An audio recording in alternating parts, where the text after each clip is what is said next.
Hello there. I'm going to start doing a series of videos on my military uniform collection. I've had a few books made already. These are online photo books that you can have done do yourself. My daughter did these for me. This just shows what sort of thing it's going to be. They are complete uniforms, from hats to boots, all the bits in between. That's the front view. Back view, that's an Australian infantryman from the First World War. Got all sorts in here.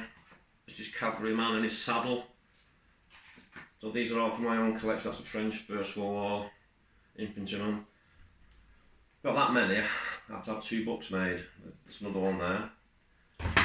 I probably started getting interested in military when I was a little boy, really. My father was a farmer during the Second World War, so he wasn't allowed to go overseas, and so he joined the Home Guard. And he kept his side cap, his battle dress jacket and his gas mask. And me and my older brother used to play with those when we were kids. I still have all those in our collection. And this is his side cap. He was in the South Lancashire. That'll be coming up in a video later. And in the 70s when I started collecting, you could find bits and pieces everywhere.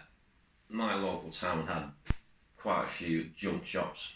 They were full of household items, but also you could find helmets, bayonets, badges and medals, all sorts of things. And even the local army surplus store had loads of Second World War bits and pieces. I bought loads of British webbing equipment, ammunition pouches, backpacks and belts, all wartime dated, most of it unissued, uniforms even, but those days are gone.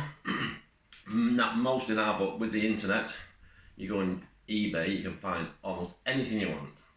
And it comes from all over. I've bought things from all over the world. Australia, Japan, Argentina, everywhere.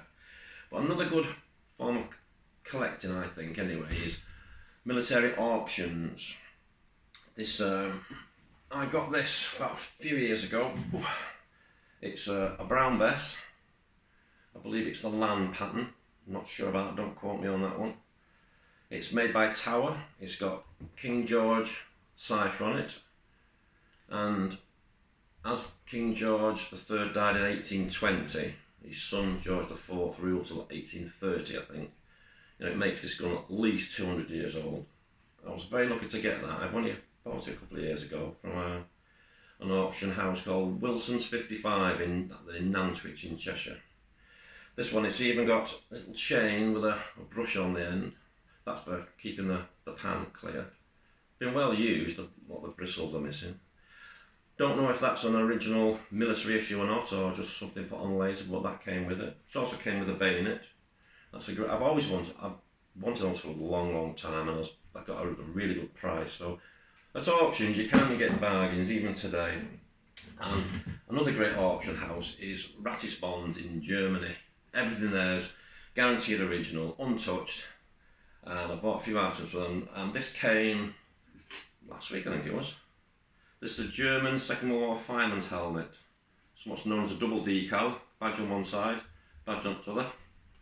Done me a bit of damage, it's got a slight dent in the aluminium comb at the front there, but it's hardly ever been used. It's not done much firefighting. It's got the liner and chin strap.